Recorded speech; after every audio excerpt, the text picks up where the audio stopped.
and it is top of my list to get to. I love that. So we're just talking about books. I'm reading a book, Once Upon a Time, about Carolyn Bessette Kennedy right now. You mention Carolyn in your book a lot, but you're not in your Kennedy book. So let's dive into this absolutely wild conversation, because honestly, it covers everything from Jackie Kennedy's patience level to Princess Diana's emotional honesty to Meghan Markle's entire vibe. And then somehow we end up comparing Harry to JFK Jr., debating whether Meghan aimed for William first, and finishing with a whole rebranding crisis. It's peak modern gossip meets historical royalty meets American dynastic drama.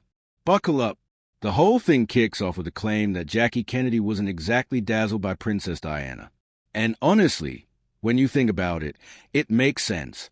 Jackie was the original keep calm, look elegant, keep your mouth shut, and survive. You're definitely sympathetic towards her, and you talk about how the Kennedys kind of bullied her family after her death, right? And ask Oh, not. yes.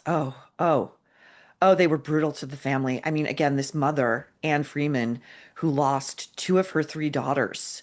So Carolyn and her sister Lauren, who was only about a year older and was a twin. So the Yeah. surviving sibling is also a twin. She was called to this meeting with who she thought was going to be Caroline Kennedy, and Caroline couldn't or wouldn't be bothered to go. So she sends her husband Ed, who hated Carolyn. I think probably wanted to have sex with Carolyn and felt very beta male about the whole thing. And this guy, according to Robert F. Kennedy's diaries, which I've seen, the New York Post published them, quote, I will never forget these words, bullied, bullied, bullied the shattered, grieving mother. And the Carolyn that existed in the book you're talking about, Once Upon a Fairy Tale, is Oh, that wait, what it's I called? think you're right. Let me look. Let me confirm. Let me open up this thing. I'm only like 20 hours into this very long audio book. Ooh. Um, it's Once Upon a Time, and it is by Elizabeth Beller. So I tried to read that because that book came out a couple of Around months before yours. Ask Not, Yeah. right? And I was interested to see her Carolyn is faultless. Like I think she's coming at it from far too much of a place, frankly, of fandom. You really have to like writing Ask Not, I'm clearly a fan of Jacqueline Kennedy, but I really, really tried to get below the sediment there in ways other biographers hadn't. Wait, by the way, have Say you heard that she did not like Princess Diana, Jackie O? Have you heard that too? What I heard is that when she was working at it was either Doubleday or Viking, she went her fourth incarnation was as a book publisher. Much like Meghan Markle's trying to reincarnate and reincarnate. Jackie O did it first and did it best, okay? Yeah. She was the real deal. And she understood that she was a passport and she had entry into all of these worlds and access to all of these people that these publishers wanted to court in hopes that they would write a memoir, Princess Diana being one of them. I think Jackie knew there wasn't a lot of depth there, and she didn't think, it's a short life. Diana was maybe in her mid 30s, but she got on the plane and Diana turned her down. Well, so what I heard is that Jackie did not appreciate the way that Diana complained about her life. Having lost her husband, having been through so much trauma, Jackie was always stiff upper lip, look graceful, focus on, the positive, and Mhm. just raise your children to be good humans. And Yes. that's what I heard, that she was unimpressed with the way that Diana complained about her life. And I, God knows what she would have said about Meghan Markle. But we were talking about Carolyn Bessette Kennedy too, and how much I think I see Meghan trying to emulate Carolyn Bessette Kennedy. And for me specifically, sometimes it's in clothing, but Carolyn could have been a model. She didn't want to be a model. She could have been a model. She had a model figure, and she was an effortless cool that Meghan in her oversized beige that needs an ironing just does not manage to capture. This is such a great talking point. I could go on all day about this. So, first of all, if JFK Jr. hadn't killed himself and his wife and her sister, and I theorize it was a murder suicide. You've got to explain yourself. So, his life was falling apart. The owners of his failing magazine, George, had made it clear to him they were dropping it. And he was busy trying to shop it to any publisher that would take a meeting with him, and nobody wanted it. It was unreadable. It was dull. It was boring. It was kind of like him. Like it had a pretty face, but there was like nothing going on in there. His wife was like, had kicked him out of the bedroom. He was living in a hotel and they were on the brink of divorce. Another personal failing that would have been a humiliation for him. The most eligible man on the planet, the most wanted man on the planet. Thirdly, his own sister wasn't speaking to him over selling Jackie O's estate, like all of her belongings after she died, which she told them to do. She said, "Sell all my stuff. You'll make a ton of money."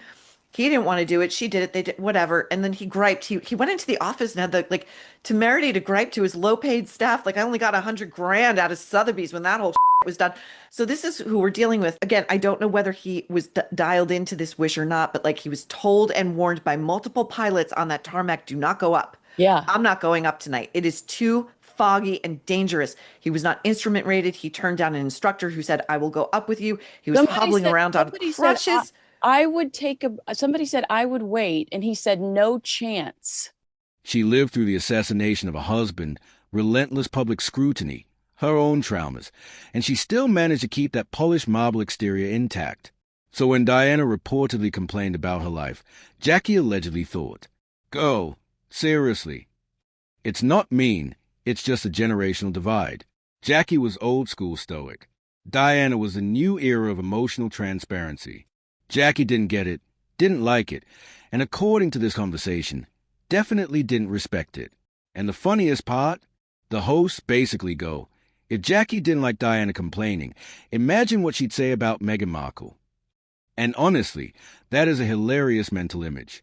Jackie Kennedy versus the woman who trademarked complaining as a personality brand. Not a chance. Yeah. He's a Kennedy and he's gonna, and he had this death wish, like, and he always, it's in the book, like he would always take the women in his life with him and risk their lives too. I mean, he almost killed a former girlfriend multiple times doing this shit, like really stupid stuff. So but to circle back to the top thing you just said, if JFK Jr. were still alive, he would be in Meghan Markle's crosshairs. Yeah. He'd be on his like third marriage by now. He would be in her crosshairs. If Jackie were still alive, Jackie would have read this woman from a mile away, just like Queen Elizabeth. These are seasoned, savvy women. Even when Jack was alive and they were in the White House, he would say, and all of his advisors would say, like, Jackie can read people like nobody else. She could spot a phony, a hustler, a self-aggrandizer, a glommer, if you will. So Meghan tries, and the thing with Meghan is you can always let's turn, as Meghan would, a verb into a noun. Okay. You can always see the try with Meghan. That is so true. That is so true. Well, what about JFK and Prince Harry? Because he had to find his own path. He wanted to be an actor. His mom wanted him to be an attorney, but also was quietly telling people she just knew one day he would be president. The Democratic Party wanted him to be president. I think that there were much more expectations with JFK. He builds George because he's trying to find somewhere in the middle. They asked Princess Diana to be the first on the first cover, That's which right. turns out to be Cindy Crawford. Diana would have been great. I think she understood that it didn't make any sense though. It would have just been a great marketing get for JFK. Do you think that you can compare the two? I want to try, but at the same time, I know that JFK Jr. was lost a little bit, but I feel like Harry's really lost because there are less expectations for him.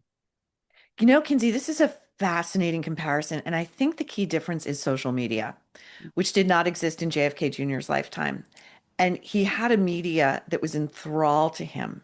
I mean, he was in New York, the tabloids, they loved this guy. He loved fame and he loved being famous, and he wore it with a kind of casual sort of elan, and it felt very natural to him. He was often talked about as a future president, and God help us had he been, because again, like Harry, there's not a lot going on between those ears. So JFK Jr., was able to keep up until his death. I do think this was a precipitating factor in his untimely death. Like, he knew deep down, like, he didn't have a lot of substance. He didn't have a lot of intellect. He didn't really have a great sense of humor.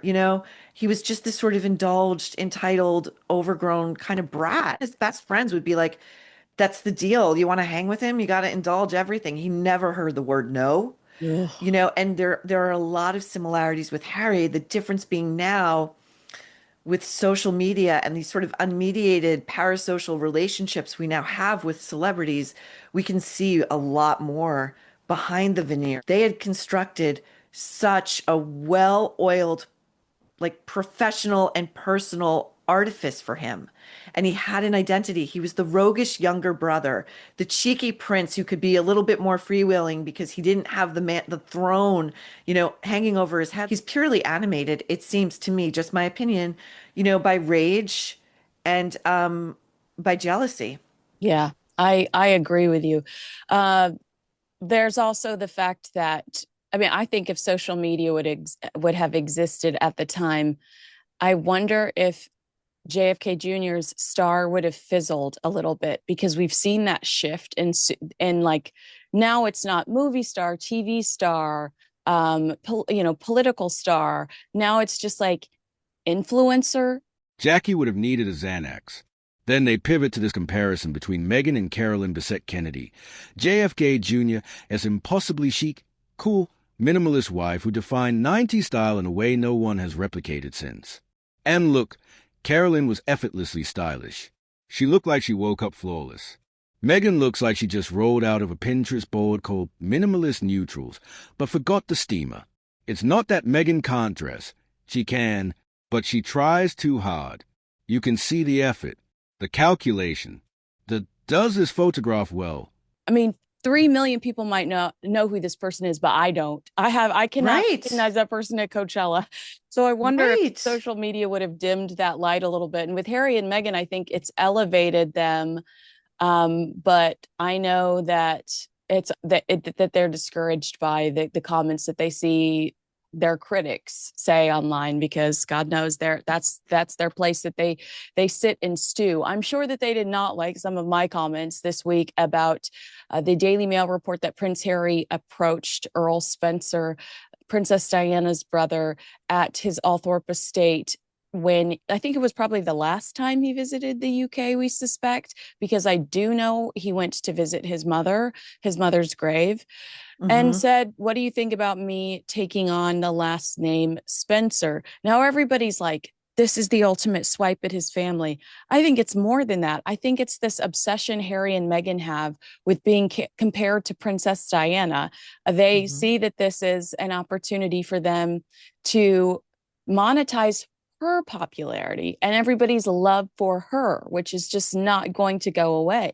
I'm loath to always blame the woman in these scenarios as sort of the animating factor, but here I think it was Meghan. I think this was her idea. I don't think Harry generates many original ideas. We're dealing with like a 10-year-old. Yeah.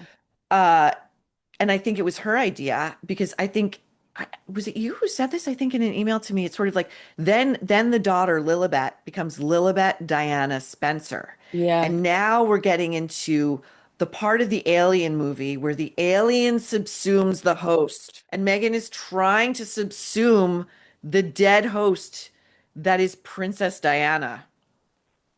It's so gross. It's so gross. And she says, I never Googled him. I don't know anything about the family. But if you talk to Andrew Morton, he talked to friends of Meghan who said his book, Diana, Her True Story, was on Meghan's bookshelf when she was a little girl. If you're telling me that wasn't Meghan Markle's Bible, and that Meghan Markle, as we have heard, had a vision board. And Harry was allegedly on it. Now, if you go into other corners of like Reddit, there is a lot of theorizing that she really was using Harry as a Trojan horse to get to William, Mm. and that she thought that with her beauty, her charm, her American sauciness, her Californian carefree attitude, she would lure William away from Catherine and she would join him in ruling the British Empire. And those fears were dashed and now we're making jam in Montecito, allegedly. I mean, Oh my gosh. Yeah, because remember, it's Tom Quinn's story that said she was a little too touchy-feely for William, that he didn't Mhm. understand why she needed to hug and kiss every time she saw him. And even courtiers were like, there were rumors that the courtiers were like, that, wow, she's awfully affectionate towards Prince William, and it was ticking Prince Harry off. So I can see that too. And another thing is, of course, Earl Spencer discourages this and says there's too many legal loopholes you're going to have to jump through if you try to do this. But if you read Tom Bower's Revenge, Bower says like the Spencers were not impressed with Meghan whatsoever. Prince Harry introduces Meghan to Diana's sisters and Earl Spencer. Earl Spencer is already discouraging him from marrying her. He thinks it's too soon. And Prince Harry's like, doesn't she remind you of mom? Doesn't she remind you of mom? And they're all like, absolutely not. Not a single thing about this woman reminds us of your mother. And that disappointed him. But they also warn him, we don't think she's going to fit into the British royal family. I mean, hello, red flag. How many were there, Harry? But it's almost like the Spencers don't want to claim her either. Oh no, nobody wants to claim her. Nobody wants to claim her. And it's interesting the I remember reading that part of Tom Bower's book and thinking like it must be really bad if the Spencers allowed that biographer, they gave him that piece of information. That's just a taste of what they really talk about behind the scenes. Because that's a very, very vicious bit of information to allow to be in the pages of a book and for people to talk about. And it was a very similar thing too with JFK Jr. and Carolyn Bessette. Now, Jackie had died. Again, there are some parallels. And Carolyn reminded a lot of people theorized that part of his attraction to her was she had a Jackie Kennedy-esque quality of being quite aloof Mm. and mysterious. And that was something that Carolyn actively cultivated. She knew that the way to get to this guy who could have anybody he wanted was to appear to be the woman that he could not get so easily. And Markle, again, I think we talked about this the last time. Like, remember in the Netflix doc, the first one, she's talking about their origin story and how, they were secretly flying back and forth, but all of the notes that she kept, because she kept everything. She kept everything. We're saving it for the divorce memoir and the divorce Netflix special, which, again, Redditors have knocked it into my head. Oh, that's why Netflix keeps renewing her. They're keeping her on the payroll for the inevitable divorce special.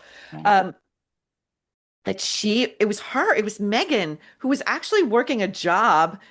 She wasn't mining coal, but she had a TV show, who was the one always flying to London, M to London, M to London, M to London. Like, and this jobless layabout is sitting there letting her fly back and forth and rack up frequent flyer miles. Again, lazy, lazy, lazy. Yeah, yeah. But that's not hard to get. I mean, she did threaten to break up with him, but if you're like getting on a plane for 5 to 6 hours, that is you're making it a little easy. I mean, what do I know? I obviously am not with a prince, but Honestly, Kinsey, I think she was flying from the West Coast, which would have made it like a 10-hour flight. oh my gosh. So when it comes to the Spencer last name, do you think if Harry had done that, that would have done anything positive for, I feel like we're constantly talking about the rebrand, the rebrand, the rebrand. This would have been yet another rebrand. Would it have done anything positive for these two? Are there some schleps out there that would have fallen for this? Panic. Carolyn never gave try-hard energy. That's the key difference. And this is exactly the point the host keeps circling back to. With Meghan, you can always see the try. You can see the effort. And once the effort is visible, the magic disappears. The whole conversation paints a very consistent portrait. Diana was emotional. Jackie hated it. Meghan is calculated. Jackie would absolutely hate that too. Meghan tries to emulate chic, effortless women. Carolyn Bessette, Diana. But she overdoes it, and the effort is visible. JKF Jr. was handsome but shallow and reckless. Harry is similar, but modern media makes it obvious. The Diana obsession drives Meghan and Harry's branding choices. The Spencers do not support Meghan's comparisons to Diana. Meghan's ambition may have initially targeted William. Meghan controlled the early relationship as a pursuer. Harry is perpetually lost in rebranding himself. Meghan also rebrands constantly, often unsuccessfully. And together, they are now doing podcasts, jam jars, documentaries, and surname experiments to stay relevant. Let me know what you think about this video in the comment section. If you enjoyed it, don't forget to hit that like button, subscribe, and turn on the notification bell so you don't miss any of my future uploads. I'd love to hear your thoughts in the comments.